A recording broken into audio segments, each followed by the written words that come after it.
mara lejadaba micham hatpa otpa naiba haibasidi not only Maitai Kuki Naga Pangal question like that mioi ba mara lejadaba lang yaw nataba adumba mioi hapese masi aikon strongly condemn tawi yanan bada taragi chaichu na aikoi sana citizen ching loinana tongan ba lamda doctor professor lawyers and press ki journalist aduga retired IAS IPS asina changba hiram aman natraga amada mai thoido indokpa adumba magi thodang lawgaraba adumba mayam koi chama romna akak naraga semja ba adumba koi taragi chechu platform amani ours is not a civil society koi civil society amanate chumna advisory role think tank na punba matam gi suggest tauba advice tauba sarkar da musung praja da koina tawninba civil society singda adumba tauba body amani jiri dana thokiba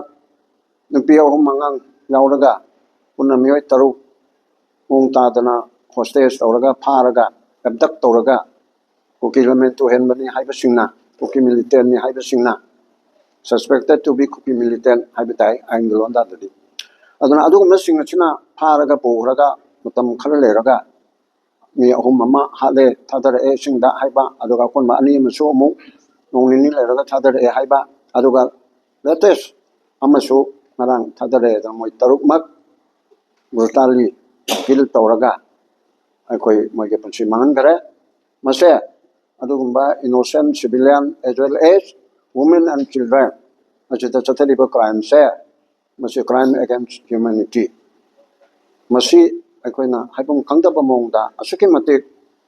taragi chesuna condemn tawi we on behalf of the Taragi Chechu and on behalf of the people of Manipur strongly and vehemently condemn the act of cowardly yamna pangdaba mongda Kuki element to helmasingna tawasai koina condemn tawi asigumba miat mipun jakoradhor masakar haina koina mamin thole koina logjare tamthi be mihat mathong monom khangdana chathaba asibu masakar kawi adugumba ase high level judicial chumnagi FIR ma lokatpa aduda na area da sinaba hadu tawba haibaduna aduda nungai kadaba mande awang ba thakta karamaina hostage lakiba karamaina hatpa kanana tawba karino haiba adugi term of reference mayam yauba adumba judicial inquiry ama commission of inquiry ekimakada chathanaba koina demand tawi ani subda adege om subda jiki thodo asida chenabada natana akoina terrorist aina haiba mapudi sarkarna lautokpana thabanina terrorist ki act toriba act of terrorism section 113 of the Bharatiya Nyaya Sanhita asigi makhada miamu kiheliba angakpa phangna o liban nairiba se to strike terror in the minds of the people haibasi terrorist act ne haibanina aduguma chathariba mayam se aina yadaba sansthanna chathabagi mongda lairiba se masi khudakta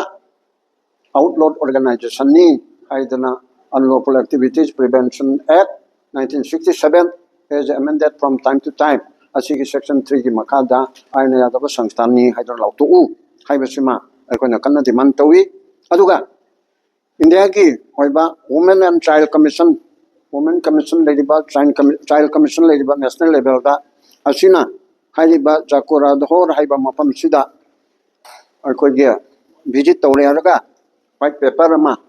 haiba jaga sida direct visit tawrobada Women Commission na aduga Child Commission na angang yauri banana Child Commission gi mathau tai nupi yauri banana Women Commission gi mathau tai asikom na yangchen ba machangi aduga hawjike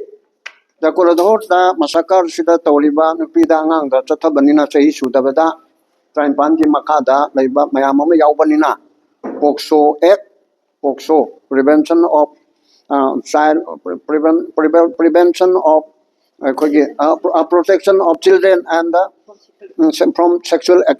offenses POCSO asamada POCSO 2012 asigi makada haiba angang hatpa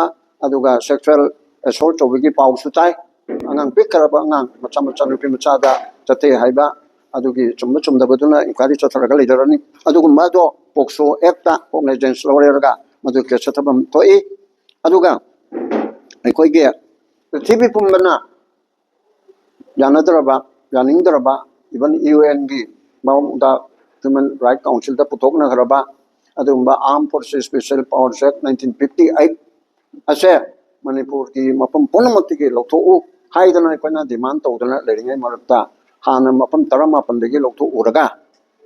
मफम तरुक्ता अमुक police station तरुक्ता अमुक हन चलाइरगनी हाइबसे act of terrorism लेतबा Imphal west अमसुंग Imphal east Bishnupur की मोइरांग असिन चिंबा असिदा act of terrorism act of insurgency की प्रॉब्लम लेतबा असिदा अतमनना मसे आर्म फोर्सेस की शक्ति सिजनहनबे याननबा सिजनरी बसे मसी स्ट्रांगली कंडेम तौबगा लोइनना मसी अथुबा मतमदा अखोइ विड्रॉ तौगदबनी यारगदी एक असे लॉ की स्टैट्यूट तगी लॉ की लाइरिक तगी मसी पोमत मथक्तिबा रिपील तौबा इंडिया गवर्नमेंट रिपील तौबसे इंडिया गवर्नमेंट तौगदबनी अदुना मसी पुनमक असी तानबगा लोइनना हंदकी आर्म फोर्सेस स्पेशल पावर चेक चलाइनबी की तमता डिस्टर्ब एरिया स्टेटस अमा सेक्शन 3 की मखादा लाउथोरई बसे union government additional home secretary Piyush Goyal ना लाउथोरपनी तबुदि गवर्नमेंट इंडिया की डिसीजन नि अदु लाउथोरपसिदा स्टेट गवर्नमेंट की आयाब लौद्रे स्टेट गवर्नमेंट नति आयाब नते रिकमेंडेशन तौरप नत्रे अदुगा स्टेट गवर्नमेंट की स्टेक होल्डर सिंगा तानरगा तौय हाइबसिमसु हंदकी रिसेंटली कैबिनेट ना फंगिबा अदुगा मोय रूलिंग पार्टी की लेजिस्लेचर मयाम की मिफमदा हाइरिबा से लौथुउ हाइबसिनदी गवर्नमेंट ऑफ मणिपुर तानरमद्रे हाइबी की पोट से मसी एक अच्छी चलाइरपदा स्टेट एरा अच्छी लौथोरप कांदा स्टेक होल्डर का खनई हाइबसिमा लेतरे हाइना खली अदुगा लोइनना हाइरिबा पुलिस स्टेशन तरुक असिदा intermittent firing from the insurgent group तकी अतत कम लेतना नोंमै कापचिलई हाइरिबा पुलिस स्टेशन तरुक सिदा हाइबसे मसिमसु मयाम पुनमना खंगनरबा पोटनिना मदुसु लेतेबा अदु लेतबसिदा असिगुम्बा अमोना थमजलकपसे असिगुम्बा जंगल की लॉ ओरबा अदुगुम्बा ड्रैकोनियल लॉ ओरबा असि डेमोक्रेसी चटप लेपाक अमदा चटपम थोक्तरबा इवन मिलिटरी शासन तौगदबा उन चतेबा तोंगानबा स्पेशल लॉ अम थमदेबको अदुना सिगुम्बा पोटसे मसी अखोइना स्ट्रांगली कंडेम तौबगल वनन मसी थुना तौतोना होनगदबनी हाइबसिमा थमदेबगल वनना हौजिक लेरिबा सिचुएशन सिदा अखोइ मचन पुन्ना थेंगनगदबनी हरका करमाइना पुनगदगे हाइबदि पुथोक्तबा सरकार पाइरिबिसनु कोइ पुन्ना थेंगनगदबनी माहाइबा अदुगा सिविल सोसाइटी न पुन्ना चमिनगदबनी हाइबा अदु कलिदा पुनगदबनु हाइबदि अमता हाइदबा सिगुम्बा हिरम हम लेरे सिदा पुनसी दिल्ली ससी मसीदा कोइ पुनसी अदुगा अदु मदुदा कोइ मी अदु चसी अदुदा पुनसी हाइबा अमता याउदबा पुनसी ना हाइरगा पुन्ना नबकी पोट समता याउदबसे मसी चुमदे अखोइना अमसुंग मयामना हाइनरिबसे अखोइगी सरकारना मथौ तौबा ngamद्रबदि मणिपुर सरकारना श्री बीरेन अखोइगे मरुप अखोइगे नाउ श्री बीरेन नलुसिंग सरकारना मथौ तौबा ngamद्रबोलति यारगदि तौ हाइबनि मथौ तौबा ngamद्रगदि तो हाइना हाइनरिंग तांदादा अदुम्बा पुरगाव चंबा कांगु खरना हाइगद्रा एमएलए तोप यारोय हाइबा कदोमदगे नो कोट अमा लाएबा मसिसो अखोइ यानिंगदे करिगनइबो डेमोक्रेसी नि मान पाइदा हाइबि याय हाइदना तौबसि एमएलए अयामगी मयुम मकैदा होय मयुम मकैदा लुटपाट तौबा यावबदुबुदे अखोना कंडेम तविको अदु नतबदा मियाम सावरकपदगी सरकार असिगी मचोरिट असि चुमदबदगी मियाम सावरकतना मयुम मकैदा अटैक तौरे मजे अखोना तौहनिंग बनते अदुबु फत्तब सासोन लेरबा असोनबा सासोन लेरबदी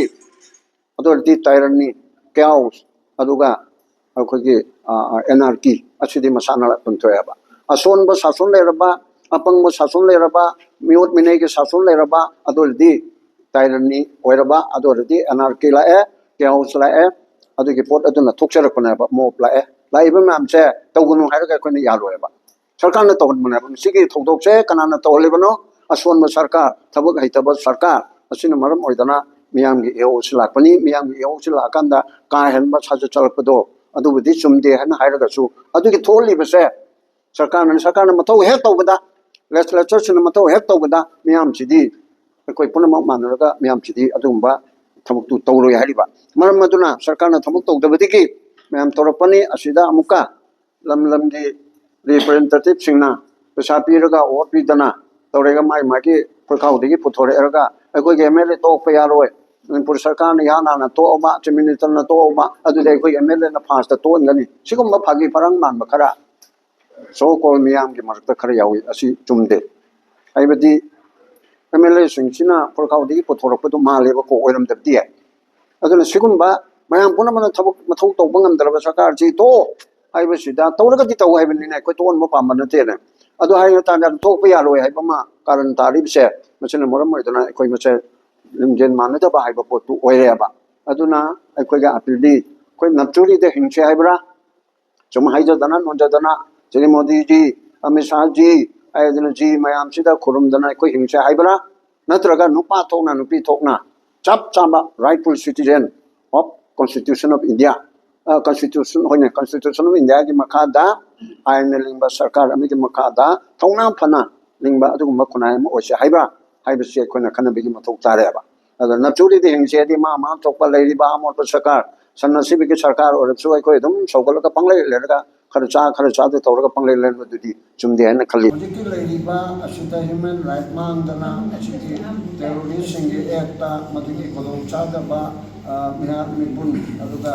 तादबा इकोनॉमीदा हंतबा अंगांग से लारी तंबा फंगदरबा सिगी मरग असिदा कर्फ्यू तौरगा एवो नमथगने न खनबसे मसिमक्ति आइदी लांगदने न खल्ली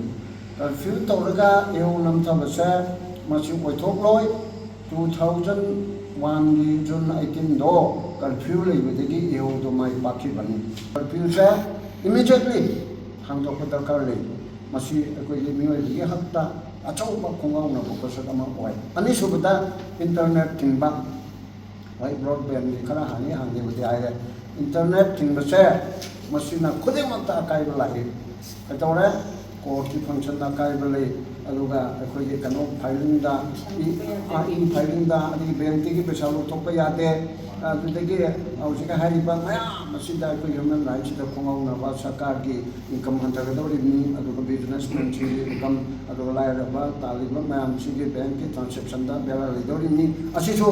अचौपा ह्यूमन राइट वायलेशन अमा ओयबा इंटरनेट थिंबसे अदुना इंटरनेट ची थिंगका अदुगुम्बा सोशल मीडिया दा फटबदि फागदमिना अदुगी दमतन नत्रो क्राइम साइबर क्राइम की यूनिट लेदि नत्रो कई तौरिबे इंटरनेट थिंबका मांगबन सर खुंद्रा ओय कानबना 30% ओय अदुना इंटरनेट थिंबाइबसे काइता कानबा फंगोयबा 10-20% नतना मांगबन हेरेबा 70-80% मांगेबा अदुना इंटरनेट थिंबसिसु मियोइबिगे हक मांगनबा अचौबा खोंथांग अमनी कर्फ्यू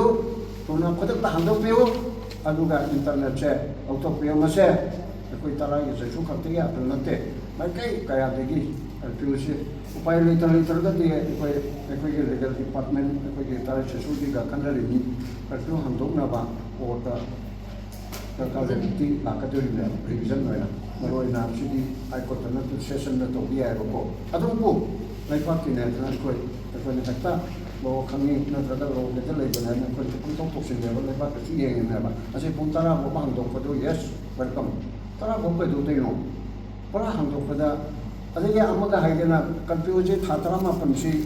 नोयाय मतु नोंगालमदै भावसिदा अदु तौरि माल सिसु तौरिदबा मनत्रा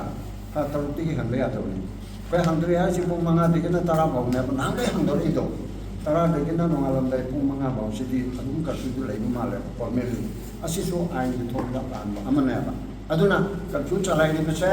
तो कोटा चैलेंज तौरपचु दरकार लई मोइना हांदांग थोक्तरगति तौरकनी अदु इंटरनेट किसु सेम साथ लेरे मसि सरकारना मरि लेनम अथॉरिटीना मियाम इंटरेस्ट येनागा हांदोक पियु